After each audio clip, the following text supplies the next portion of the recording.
go ahead and get started then. It's so great to see everyone. Thanks for joining wherever you might be in the world. It might be late in the evening or early in the morning. Very excited to share my research. Been working on this for a long time, and I consider it a great honor and privilege to be able to share this research. But before we start, especially since my topic is about relationships and treaty responsibilities, doing research in a good way, let's open today's presentation with a welcome from the elder at University of Victoria, Barb. So I'll turn it over to you now, Barb. Thank you. Thank you very much. And from here, it's good morning. And thank you for the invitation to join you today. As was said, I am the Métis Elder in the Elders in Residence program here at the University of Victoria. I'm also a very grateful visitor to these lands for the last 30 years. And I wish to acknowledge the Lekwungen-speaking people whom today we recognize as the Songhees, Esquimalt, and WSÁNEĆ peoples, whose historical relationship to these lands continues to this day. I also wish to acknowledge the lands and people of the territories you are joining us from. As was said, my name is Barb Hume, and I am Scottish on my father's side and Scottish Métis on my mom's, and I'm originally from Treaty 1 territory and the community of Selkirk, Manitoba. I carry the names Smith, Mackay, Ballenden, and Lizotte as part of who I am. I welcome Michael today and all of you to what I believe will be a very interesting presentation. I have to say, I was aware of the Jay Treaty, but not aware of how it might or might not influence Indigenous people of today. And I look forward to what Michael has to share. I did some personal research to learn more about the Jay Treaty, and I can believe that 225 years later, this treaty still has influence over activities that Indigenous people are carrying out today. And today, this treaty should be looked at as it relates to the TRC recommendations and UNDRIP. Thank you, Michael, for sharing your work, and I look forward to learning more. As a final note, learning is a lifelong adventure, and I recommend it to all of us. Thank you, and I look forward to hearing what you have to share. Thank you so much for that wonderful and heartfelt welcome for all of us. And thank you to everyone who's joining today. I've maybe too many thank yous to give, so apologies if I do forget anyone. Thank you to everyone from University of Victoria, especially from those affiliated with the Borders in Globalization Project. I see a few staff here, folks joining us from Western Washington. Both those schools are hosting my fellowship. Very grateful for that opportunity. I also see Dr. Waterman, my mentor and advisor from the University of Toronto. So thanks for making time as well, Stephanie. I know you're at a conference right now, so thank you.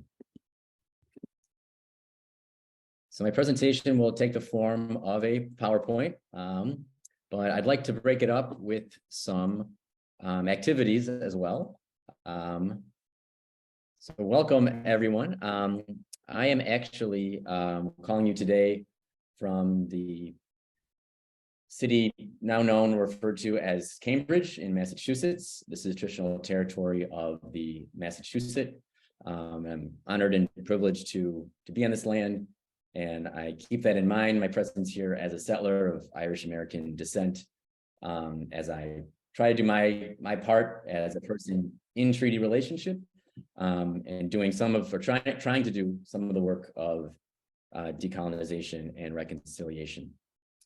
I unfortunately can't view the chat, so if someone from UVic wants to monitor the chat, that would be wonderful. Thank you.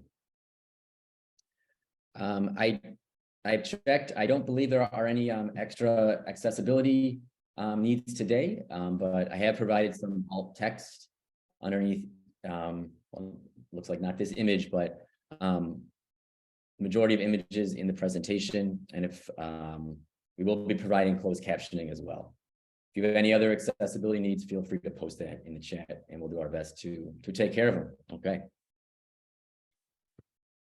So what we're going to talk about today is the Jay Treaty, and we're going to follow this outline here. And this roughly follows the outline of my dissertation. Stephanie G, are you able to see this slide okay? Just triple checking. Yeah, we're still on the agenda slide. All right. Yep. So in addition to lecturing, because we all learn in many ways, we're going to have some activities.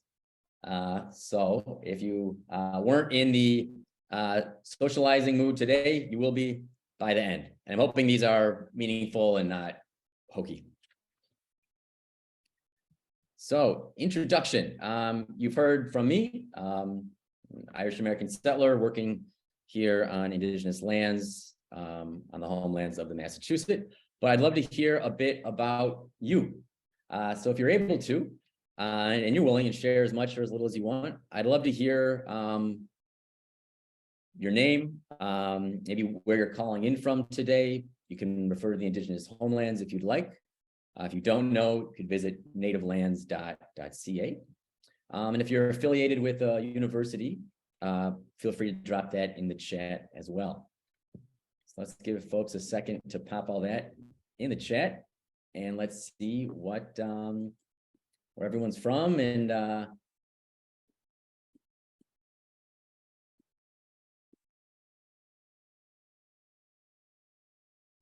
if you're just joining, please put your name in the chat, where you're coming in from today.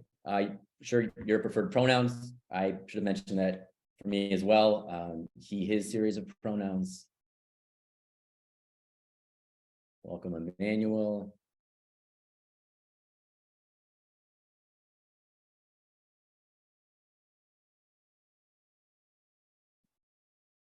All right, well, okay.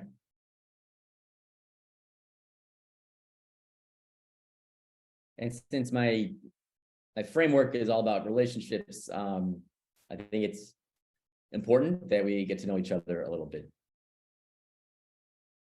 Welcome, Colleen.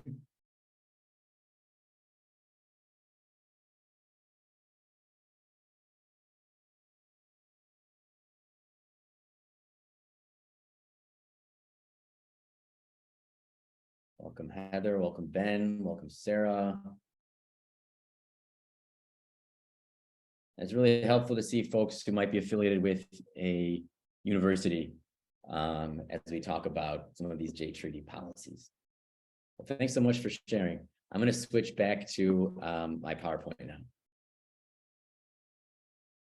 Welcome, Michael. Welcome, Mike and Michael.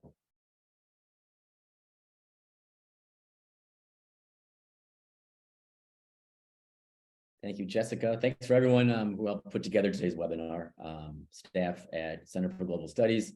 And thank you to, a belated thank you to Dr. Corntassel for suggesting that I speak today.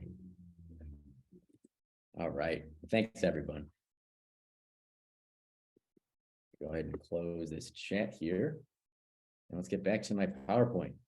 All right, keep us on track. So perhaps you're wondering, why am I doing this? Why does it matter? Why have I made this my dissertation research, especially maybe as a non-Indigenous person? I care about this work because I am an educator by profession, maybe by destiny.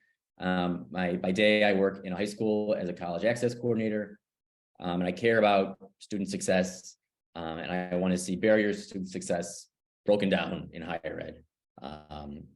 Access to higher ed has huge life-changing impacts on individuals and communities. I'm studying this topic in particular and have kept working on it because higher ed largely continues to be hostile to Indigenous students. Indigenous students are underserved, underrepresented in higher ed. There's also a legal or political motivation for me, which is that the Jay Treaty is unrecognized in Canada. And it's partially recognized in the U.S. with some serious caveats. on the flip side, there's an opportunity for higher ed institutions to lead the way or maybe push the needle on J Treaty recognition in Canada. And I'm ethically, historically, morally bound to treaty relationships as a settler on this land. I've included a quote there, actually from Dr. Waterman on a recent document she created, which quotes Kirkness and Barnhart, describing the experience of Indigenous students going into higher ed. And they face a variety of challenges, not only financial, which we'll get to, but including lack of respect, but fundamentally as people, universities can be hostile, feel impersonal, and intimidating that don't value their cultural knowledge, traditions, and core values. I came to this work in 2014 when I visited the Treaty Relations Commission of Manitoba, where actually I got this pin right here as well. Folks can see that pin. And that meeting and that visit to Winnipeg in 2014 started off this whole J Treaty journey. At the time, I was working for a organization that supported students from Canada or territories claimed by Canada, you can say, to study in the US or in the territories claimed by the United States. And when I was doing that job, I was invited to do some First Nations outreach in Winnipeg. When I was there, a question I got again and again was about the J Treaty. And students, teachers like the ones featured here at Children of the Earth Elementary School asked me, well, I want to study in the States. I hear with the J Treaty, I don't need a passport, or I don't need a visa, or I can get in-state tuition. And I was unprepared for this question, unprepared for the outreach visit. And so when I got back to my office, I thought I need to learn about this because I want to learn about this J Treaty and learn how it supports students. That's the business and work that I'm in, right? Is supporting students. So in true PhD fashion, I have been working on this for ever since then. And there's a long history here. There's a legal history to untangle, and there's an education piece as well. So this journey, and I'm going to detail here because my relationship to the research is important. Relationships are at the heart of Indigenous research. So from 2014, I made this the topic of my master's thesis. That's the picture to the right when I was presenting to my classmates. And I took this on the road, went north of the border to U of T, where I had the great privilege of working with Dr. Waterman on the J Treaty and how it related to higher ed. And I was able to do some policy advocacy, consciousness raising around the J Treaty as well. In the lower left, there's a flyer from a seminar I and some students organized. And then to the right, a policy brief I'm working on with the J Treaty Border Alliance. So that is my relationality, my positionality, and why I'm doing this research. So, time for another activity. We're going to do sort of a makeshift poll here. So if you can just drop in the chat one of the four options here. In response to the question, what is your knowledge of the J Treaty? I know a lot about the J Treaty. I'd say my knowledge is average. You can decide what's average. I know a little bit about the J Treaty, and I'm not sure. And if you do know something about it, feel free to mention what you know. I'll stop sharing so I can look at the chat. Greg knows more than the average person. I would think so. Very, very little. Greg is a lawyer and an advocate for J Treaty rights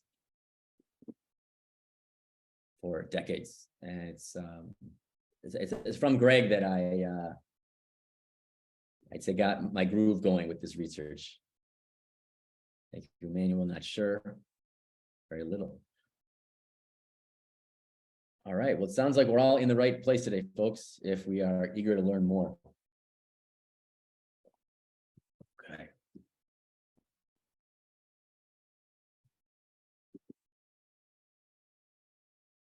Correct. All right. Well, I'm glad I also did my homework because we have some folks who are pretty well versed in it too. Okay, so what is the Jay Treaty?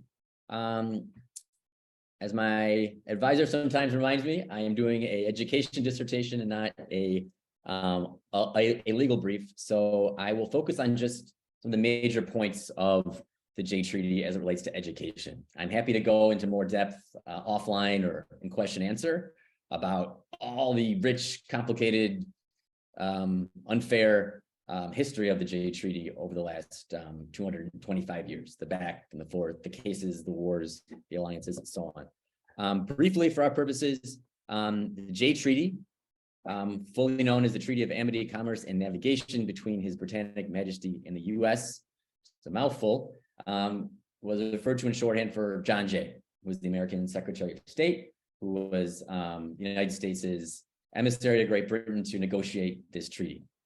They signed this treaty in 1794 in London, ratified in the U.S. the following year. And big picture is tension is rising after the American War of Independence, the U.S. War of Independence. There's a threat of additional war, which does come to pass in 1812, but there's the hope that the two countries can stave off conflict. So they signed this treaty. And there's a lot of, concessions to both sides. Britain agrees to remove forts, agrees to stop seizing U.S. sailors and impressing them onto their ships. But importantly for Great Britain's indigenous allies, particularly the Haudenosaunee, Article 3 recognizes the right, which has existed since time immemorial, for indigenous peoples to move freely on the continent and move across any border that colonial settler powers impose across their homelands. So let's just read this because it's really important, this language. It is agreed that the Indians in the original language dwelling on either side of the boundary line, they call it, which is today's U.S. Canada border, freely to pass and repass by land or inland navigation into the respective territories and countries of two parties on the continent of the U.S. Canada is not a country at the time, but I and other scholars would argue that Canada inherits the relationships that the Crown had with Indigenous peoples. The Canadian Supreme Court does not agree. For the archivists in the room, this is the original. Okay, so what's the status of the law in the US? Briefly, the right of entry is recognized. The right to carry on trade is not recognized. So if you're an Indigenous person coming from the territories claimed by Canada and you're moving into territories claimed by the United States, you have this right of entry. So you are exempt from immigration laws that might apply to other peoples crossing the border.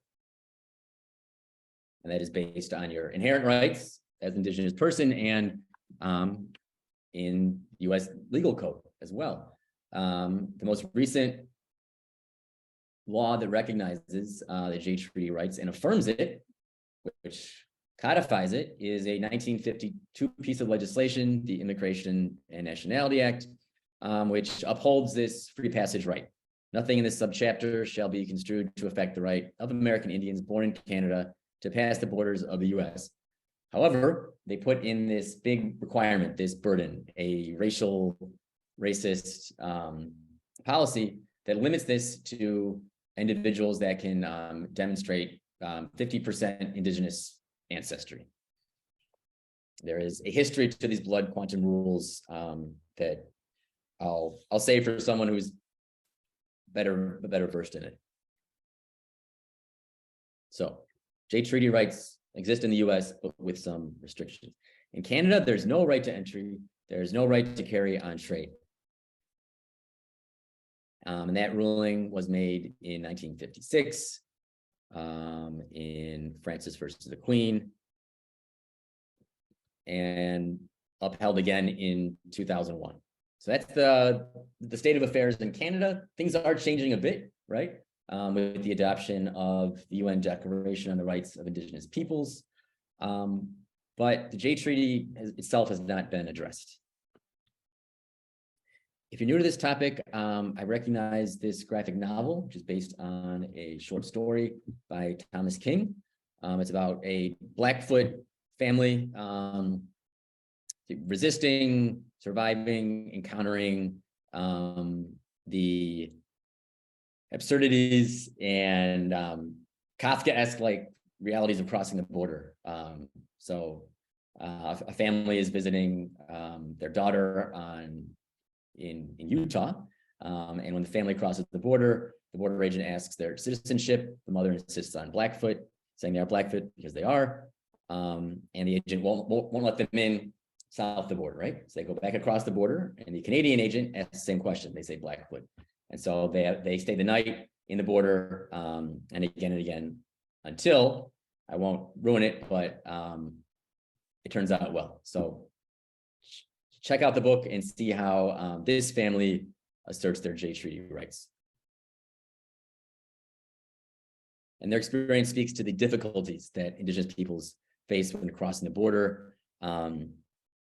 Many reports and experiences of unpleasant experiences with border officers who are unfamiliar with Jay Treaty rights, unfamiliar with protocols, who might violate the sacredness of certain religious items, might demand to search people's possessions as they go through the border, and so it's disruptive, it's unfair, and it violates the Jay Treaty. These kinds of experiences that Indigenous individuals may face when crossing the border. And depending where you are on the continent, you might cross the border several times a day for work, for spiritual practices, for school. So that's the legal background. Let's get into my work as an education researcher. So where does my research sit? I would say it sits at the intersection of history of Turtle Island, which is an Indigenous term for North America, the law, and higher education, or Indigenous higher education. That's what that diagram on the right shows. As I'm carrying out my research, I am trying, often failing short, but trying to uphold the 5 R's of Indigenous research: respect, relevance, reciprocity, responsibility, and relationships.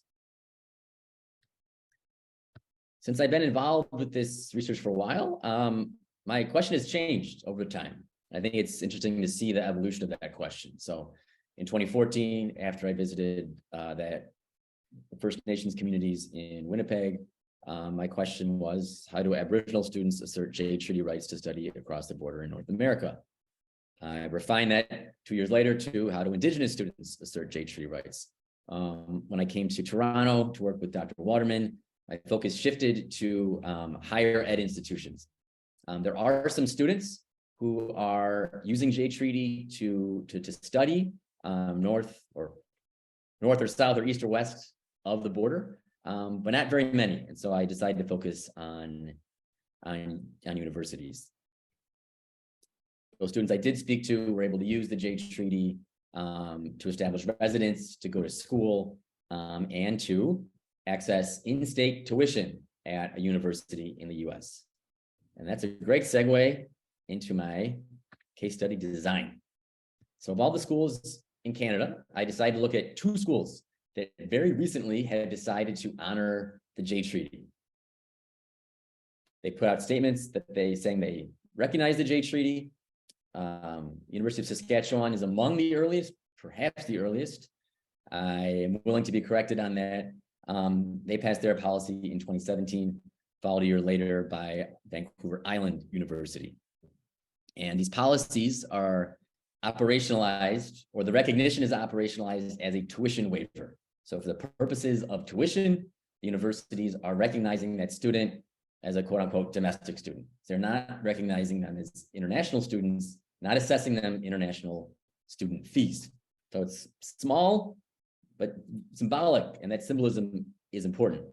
And they're recognizing them as not international because the border, right, may cut across their homelands. So there's no reason that a student should be recognized or should be assessed higher fees if they're on one side of the border, if their homelands are split by the border. gets a little more complicated than that, but let's move on. Location of the two case study sites in relation to some Indigenous territories. VIU out west on Vancouver Island, so just up island, as they say, from UVic, is on Coast Salish territory, and University of Saskatchewan on Treaty 6 territory, and the homeland of the Métis. Overarching research question is, how do universities act on their J Treaty relationships? That's the overarching question. So how? There's also the simple question of, well, what universities offer J Treaty policies? As I dig deeper, I want to know, what was the rationale for doing it, right? Didn't just magically happen 200 years more after the passage of the treaty that they decided to recognize it. I doubt that it happened because someone woke up one morning and felt like it was the right thing to do. And then how did it happen? I'm interested in the nitty-gritty of how this policy change happened. And then where I can, I'm interested in seeing where settler versus Indigenous understandings of the tuition policy differ.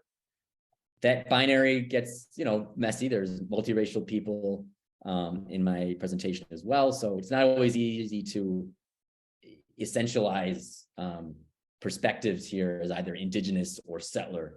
Both of those categories can have, a variety of opinions or understandings. For example, Indigenous faculty's view of the J Treaty might be different from a local First Nations view of the J Treaty. Okay, so the framework. I'm going to do my best to explain this. So my framework comes out of some of this discussion we've had about treaties. And my framework is a polishing the chain framework. This is an Indigenous legal concept that describes a renewal of treaty relationships that have lapsed or gathered dust. And has its origins in a Haudenosaunee legal context. The first in the series of polishing the chain and the covenant chain treaties was the Truro Wampum Treaty, which was entered into between the Dutch and the Haudenosaunee. So as the Dutch arrive, as they show up unannounced and uninvited, the Haudenosaunee and Dutch reach an agreement on how to treat each other and how to live together. As shown in this part of the Truro Wampum Belt, which is a living treaty and a way to record the event, each of their ways would be shown in the purple rows running the length of the Wampum Belt. In one of these purple rows is a ship, the Dutch ship, which are white brothers' ways, in the other a canoe, an Indigenous canoe with Indigenous ways of knowing and being. Each will travel down the river of life side by side. Neither will attempt to steer each other's vessel. The Haudenosaunee agreed on 3 principles to make the treaty last. The first was friendship, the second is peace, and the third is forever. The Dutch recorded the agreement on paper with 3 silver chains. Iron chains wouldn't do because they might rust and break. Silver, a little stronger, could be polished and renewed when peoples meet. And they agreed, both parties agreed to call this the Silver Covenant Chain of Friendship. Okay, who's with me? Good. Thumbs up. All right. So you've got all that. Britain, when they defeat the Dutch, inherit these relationships, and they develop their own treaties, hundreds of treaties that are part of this relationship with the Haudenosaunee, with their trading partners, with their sometimes military allies from the 1660s onward. And the J Treaty fits into many, many treaties that fits into this treaty relationships framework. And I argue Canada inherits these relationships after Confederation in 1867. So to reiterate, the silver could tarnish over time. Treaty agreements might be forgotten. People who agreed to this were smart. They knew human nature. And so both parties would need to come together from time to time, give gifts, discuss renewal and treaty promises. So given the current legal status of the treaty, given the history of the continent for the last 300 years, J Treaty relationships are in need of repolishing. Another way to understand the chain is connecting the 2 vessels. This is a slide I've taken from a recent presentation by Rick Hill, who often lectures on the Jay Treaty. We can envision the chains connecting the two vessels. And so I like this framework because it puts settler and Indigenous folks in my study in relationship. It's if a university acts on the Jay Treaty, it's not out of charity, but it's because it's the right thing to do, and they're in relationship to Indigenous communities, faculty, and students. This Jay Treaty and all these treaties fit into a rich history of treaty making that predates European arrival, invasion, colonization. And there's different views of treaties. And this might be why the Jay Treaty is not recognized in Canada, in that often European approaches to treaty view it as contractual, transactional. Indigenous approaches to treaty might see them as sacred, represent a covenant and forever. So this a difference in understanding treaty is important to keep in mind. Okay, but back to the education research study here. So we've established my framework. My research design is a case study of 2 schools. And what are my methods? So I'm looking at document analysis, which includes things like organizational charts, includes tuition policies on school websites. I also carried out some semi-structured interviews with administrators at the 2 schools. And finally, and this is what I've been up to as part of my fellowship out west, is administering a survey that is going out to every registrar in Canada to see if they have a Jay Treaty policy. So stay tuned on that. For the qualitative researchers in the room, this is my coding process using NVivo, using a process of iterative coding and engaging in thematic analysis in line with my framework. Here's a peek at one of the governance charts that I'm also analyzing. It's really helpful to look at this as I carry out my interviews and to understand where the impetus for the policies come from. Is it coming from the president? Is it coming from a student? Is it coming from an Indigenous faculty? Is it coming from Indigenous student affairs, right? So it's good to have this nearby when we're doing the interviews. Being mindful of time here, so let's get into some of the results and analysis. How's that sound? All right. So, most importantly, we discover that both schools have Jay Treaty inspired tuition policies. But we knew that because I mentioned it a couple minutes ago. So let's get a little deeper. As part of my case study, I want to understand VIU a bit more. So it started off as a college in 1969, became a university in 2008, has 3 campuses and a center, and it enrolls, or it reports that Indigenous students form 11% of the student body, which is higher than the Canadian average. And it's located on Coast Salish territory, as I mentioned. USask, University of Saskatchewan, a bit bigger, also public, reports a similar percentage of Indigenous students as a proportion of its student body, 11%.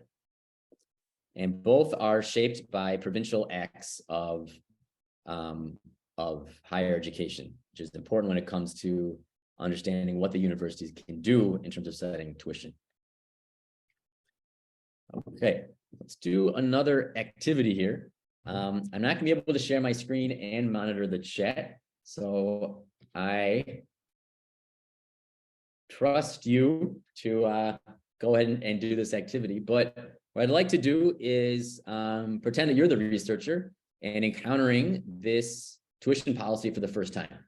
So this is what I saw in 2018 when I logged on to VIU's website and I saw this tuition policy being announced. And so I pointed out some things that I find interesting. But what do you find interesting here? And feel free to think about it, write it in the chat. If you want to unmute yourself, that'd be cool too.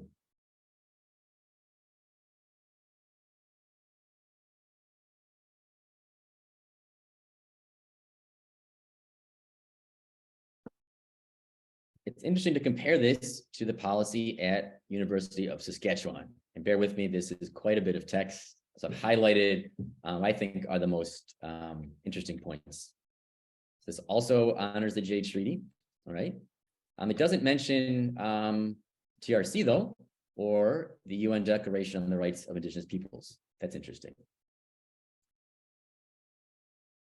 So who is eligible? Native American students from the US who identify as Aboriginal, right? Here, who is eligible?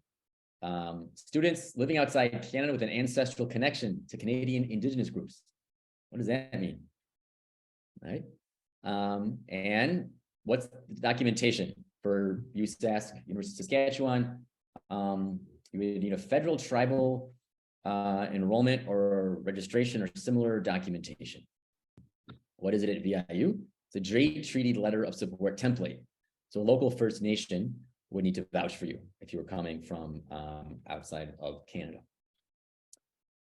VIU provides a template for you to use if you were a student seeking this. So there's some differences here, right? But both of them have a waiver or an exemption of international student tuition fees. And I've summarized some of the things that I noticed. Maybe there are things that you noticed too. Hopefully they are. So when were they passed? Similar time, governance. VIU is bicameral, USask is tricameral, but both policies were approved at the Board of Governors level. At VIU, I last checked, 0 students have benefited from the policy. At Saskatchewan, it's about 10, right? And I've talked about who's eligible and what documentation you might need. So there's some differences here, right? This came to me last night as I was preparing, and I was trying to think about the policy development and where the impetus came from, how it moved through the university. So this is a rough mock-up of the policy development process.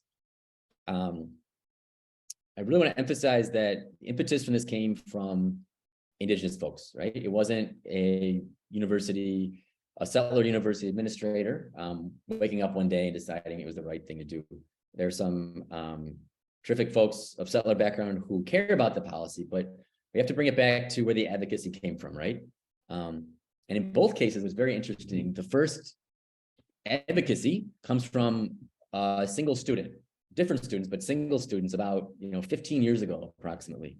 And this student asks University of Saskatchewan, VIU, I am living in territories claimed by the US. I'm Indigenous. I'd like to study at your school, but I would like to access the domestic tuition rate, which is much cheaper than the international student rate. The school says why. Student refers to the Jade Treaty. School does a bit of digging. The school is favorable to it, right? The registrar, who's very important, does some sort of self-education and says, you know what, you're right, we will grant you this request. In the case of VIU, that student chose not to enroll. But that might have gotten the ball rolling, right? At both institutions, there's Indigenous faculty, Indigenous staff, local Indigenous communities who are also advocating for it. And this connects to historical Indigenous advocacy around the Jade Treaty for centuries, and especially since the early 20th century when the U.S. Canada border began to harden.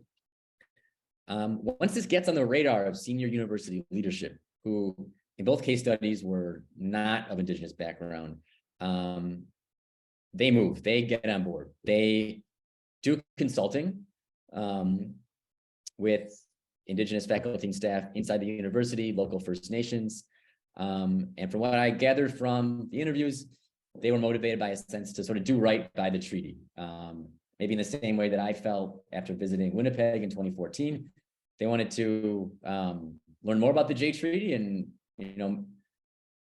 try to do their best to honor the treaty and try and introduce some institutional change. And how does that change happen? Well, I after lots of discussions, it moved to the Board of Governors.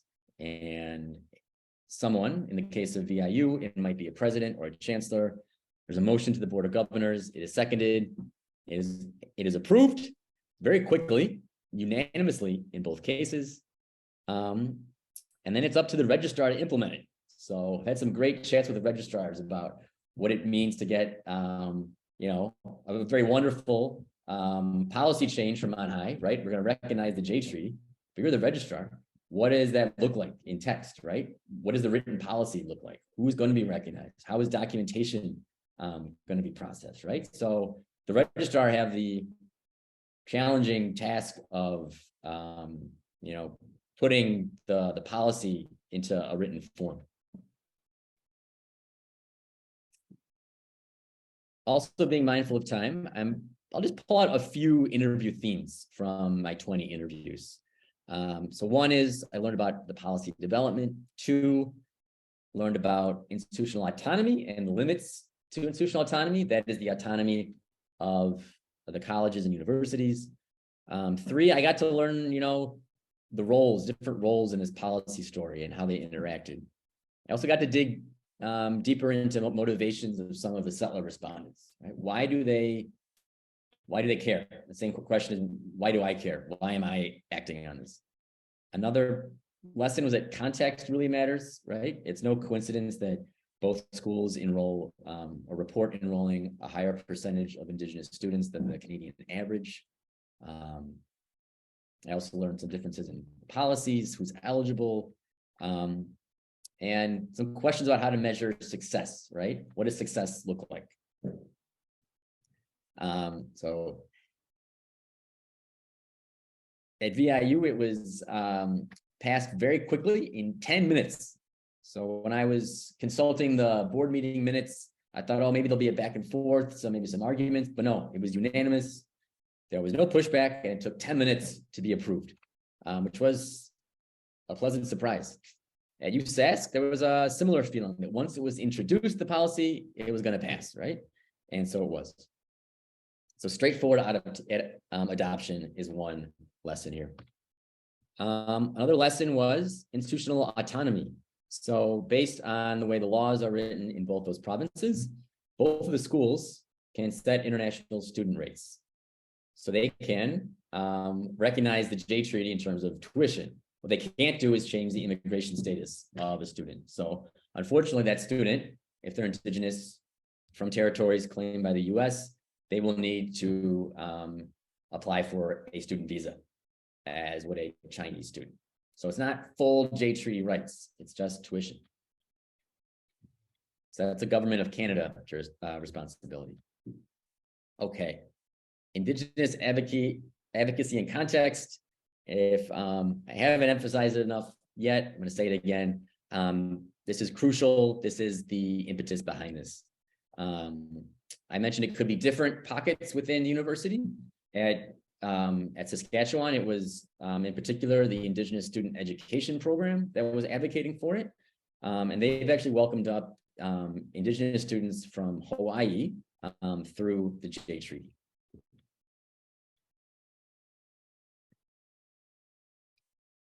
And this connects to historical Indigenous advocacy, right? Happy to talk more in the question and answer session. One example of this is the documentary and protest of "You Are on Indian Land" by Grand Chief Mitchell. It's a documentary about Mohawks' protest of Canadian levies on cross-border goods and presence of Customs House on the Akwesasne Reservation. So worth a look and a listen if you haven't already. It's available on YouTube. I mentioned that both schools have a percentage of Indigenous students or report a higher percentage than the Canadian average. So look at the percentage at McGill. To be fair, these are the latest available figures. They're a little old now, but 11% at VIU versus 8.8% at McGill. These numbers could have changed. Registrar played a big role. From that initial student contact, inquiring about the J Treaty, to writing the J Treaty policy once the president told the registrar implement the J Treaty, right? So they had to write a policy, right? And they're the first stop for any students seeking a change in their tuition fees. So registrars are big here. Honoring treaty is big. This cut across Indigenous and settler respondents in different ways, of course. Indigenous respondents pointed to the sacred nature of treaties, and the importance to ceremonial life, how treaties are forever. For settlers, it was sort of maybe a belated wake up, sort of as it was in my case, that these treaties need to be recognized, and the settler thinking, well, what can I do to be a good person in relationship through this treaty relationship? So here's some more quotations from some respondents at VIU. Timing and context matters, right? A lot has happened in the last 10 years. I don't think it's a coincidence that these policies were passed in both of those years. So in addition to the more local advocacy for the J Treaty at both schools, at the national level, there was the Truth and Reconciliation Commission and report with calls to action around education. There was the UN Declaration of Rights of Indigenous Peoples. And both of those documents, movements, public pressure caused universities to begin to implement things, right? Schools have introduced, with varying degrees of success, reconciliation plans, decolonization plans. You're probably familiar with some of these documents. There's a cover of the UN Declaration on the Rights of Indigenous Peoples that was passed in 2007. And Canada recently has passed legislation to implement it in Canada. That is to bring Canadian law in line with the UN Declaration on the Rights of Indigenous Peoples. I talked a bit about differences in eligibility and documentation. There's an example of what that letter looks like. So if you were at VIU, you would have to ask a local First Nation to vouch for you. You would not need to provide a tribal card in the way that you would if you were going to University of Saskatchewan. There's also this question of eligibility, right? So the J Treaty, right, could apply to any Indigenous person living in any territory occupied by the U.S., right? At the time of its signing, that would be, territories and what's, now sometimes referred to as the 13 colonies on the eastern seaboard. But since then, the U.S. empire has grown. There are states shown in green. There are territories, right? There are commonwealths.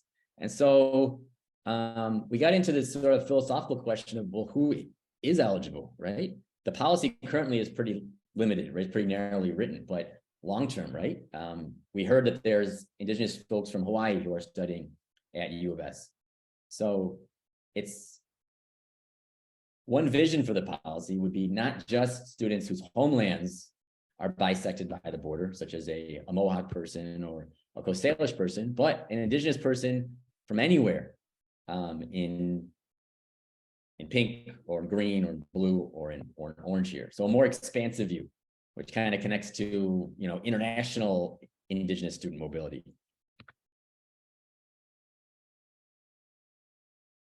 And not surprisingly, senior leadership had a more expansive view of the policy.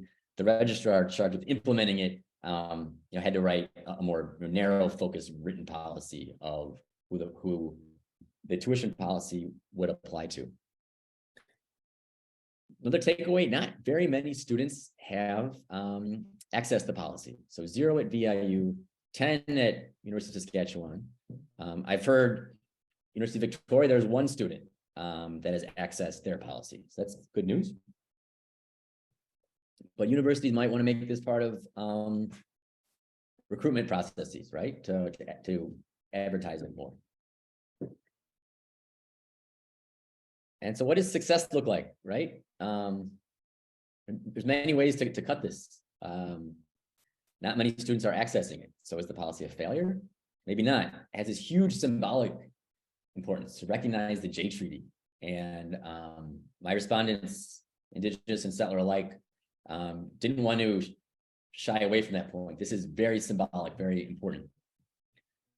There's also some nuances though. So for some local First Nations outside the university, near the University of Saskatchewan, there were questions about, well, could this displace local Indigenous peoples? If there's a Indigenous person from Hawaii, what does that mean for a Métis person, right? Or a Cree person in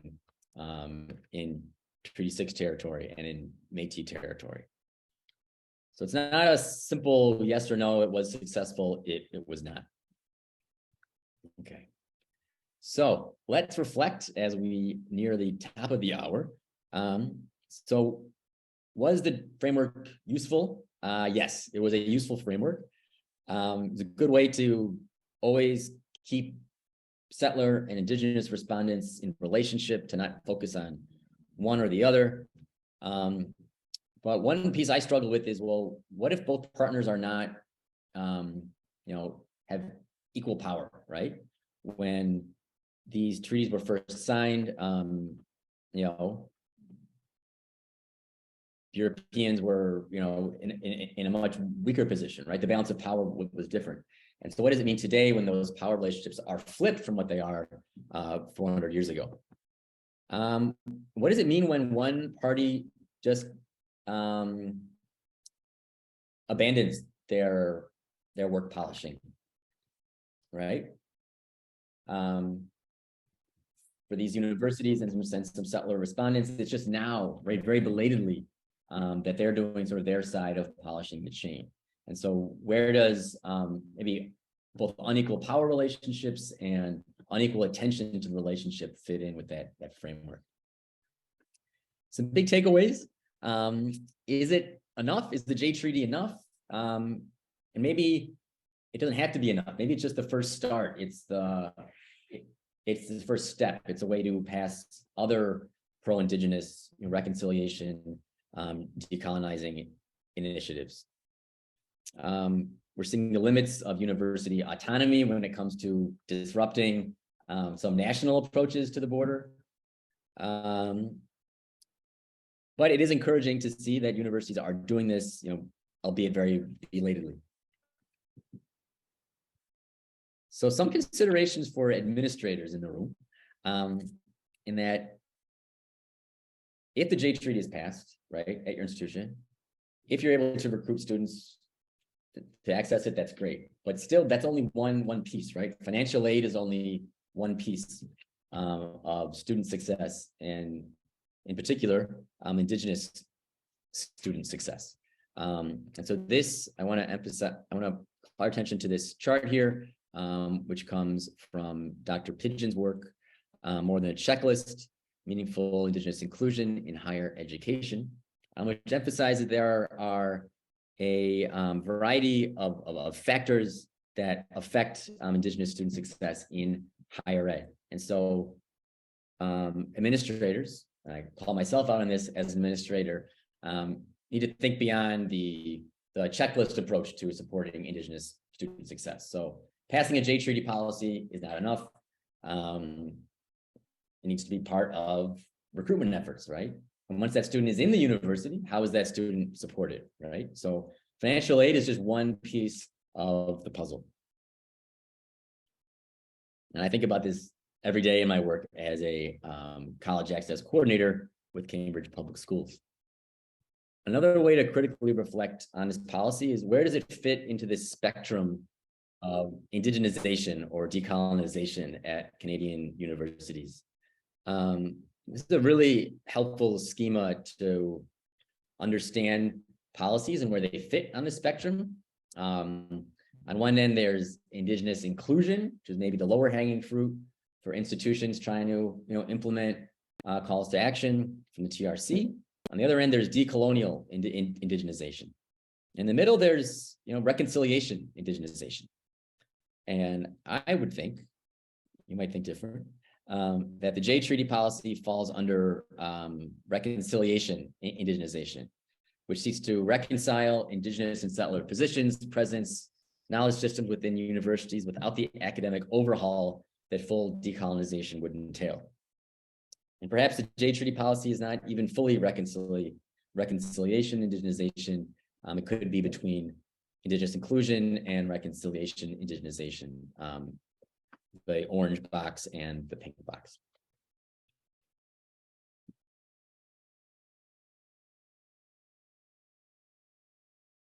Well, I'm gonna stop talking here. As a last fun activity, let's do what I did to kick off my research, which is think of a school. Perhaps it's a school that you're affiliated with.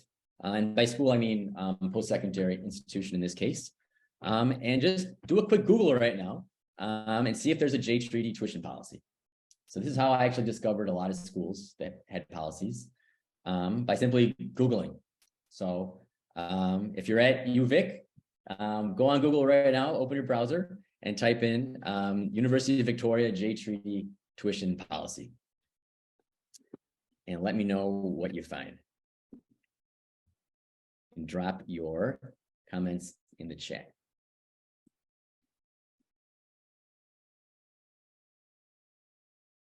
All right, Sarah's got UVic, right? Okay.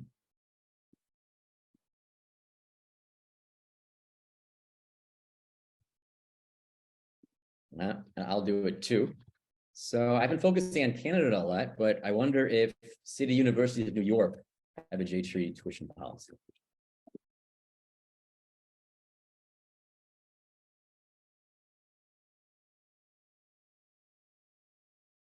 Looks like it. Looks like CUNY does have some type of J-Treaty policy, right?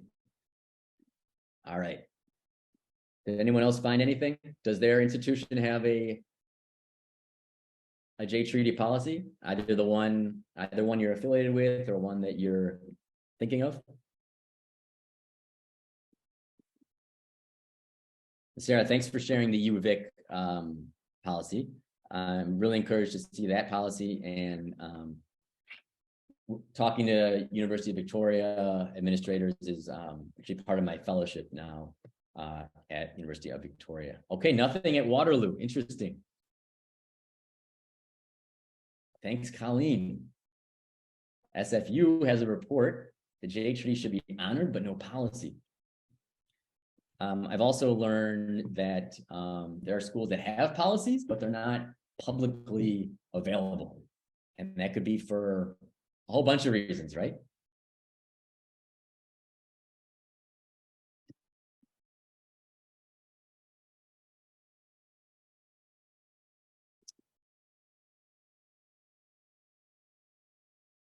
Oh, great. Thank you, Sarah.